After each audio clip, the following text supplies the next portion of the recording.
Does your vote count in Florida? Out of all the videos I've done so far, this one is the most infuriating. So I'm going to start with the tame ones, and then I'm going to ease in to the ones that are probably going to piss you off. Let's start off with the 2020 election. Donald Trump won with 51%, and Joe Biden lost with about 47%. Now, the 2020 election was actually pretty good when it comes to voter turnout. 77%. That's better than any other state so far. But when you do the math, it was a lot closer than even these numbers show. Because out of all voters who are registered to vote, everything's ready to go, all they had to do was get to the polls. Out of all of the ones who stayed home, if 11% of them went to the polls instead, then Biden would have won Florida. And out of all just Democratic registered voters, the people who stayed home but would otherwise vote for Democrats, if 23% of them, less than a quarter of the people who are registered to vote and otherwise have access to the polls but stayed home anyway,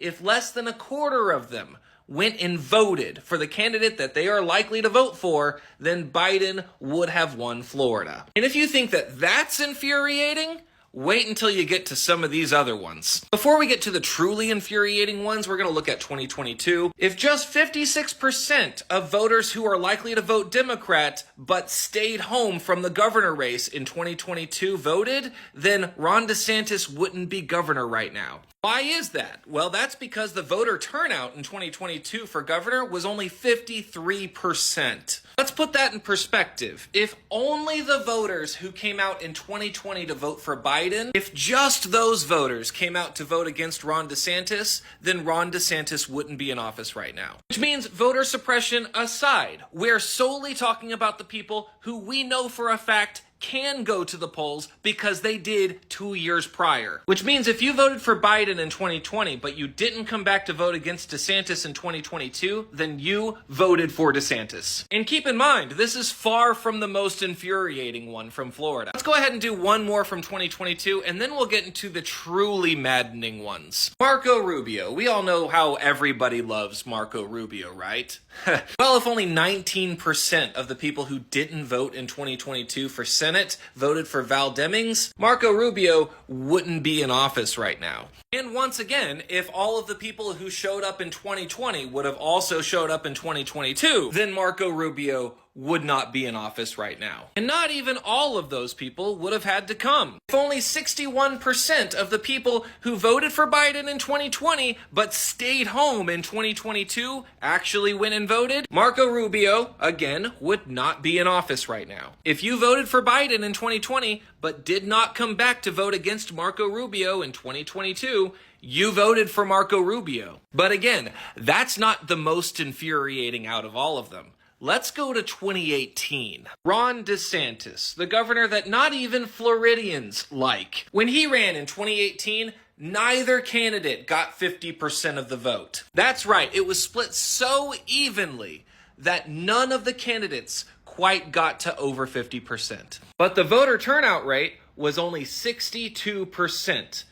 Guys, if only 1.4% of the Democratic voters who stayed home would have gone to the polls, then Ron DeSantis would not have won in 2016. 1.4%. In other words, if less than 1%, 0.7% of voters who stayed home would have turned out to vote for Gillum, Ron DeSantis would not have had the last 2 terms as governor. Let me share a more infuriating perspective for you. Out of all of the people who voted for Biden specifically in 2020 but didn't show up to vote for the Senate race in 2018, it would have taken 2.6% of them. That's right, 2.6%, not of the people who voted for Biden, but of the people who voted for Biden and stayed home in 2018. 2.6%. But would you believe me if I told you that it gets worse? How does it get worse? Well, let's look at the 2018 Senate race. Rick Scott ran against Bill Nelson and got just above 50% of the vote, but the voter turnout rate for Senate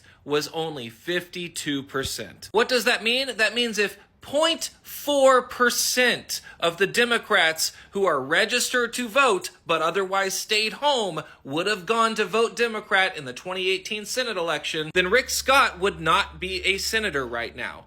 0.4%. 0.4% of Democratic voters who stayed home. And if 0.8% of people who voted for Biden in 2020 but stayed home for the 2018 race, if 0.8% of them went and gone and voted in 2018, less than 1%, then Florida would have had a Democratic senator. So again, voter suppression does not apply here on any level. In all the elections surrounding the presidential election, if the people that showed up for the 2020 election would have shown up for those, Florida would be all blue.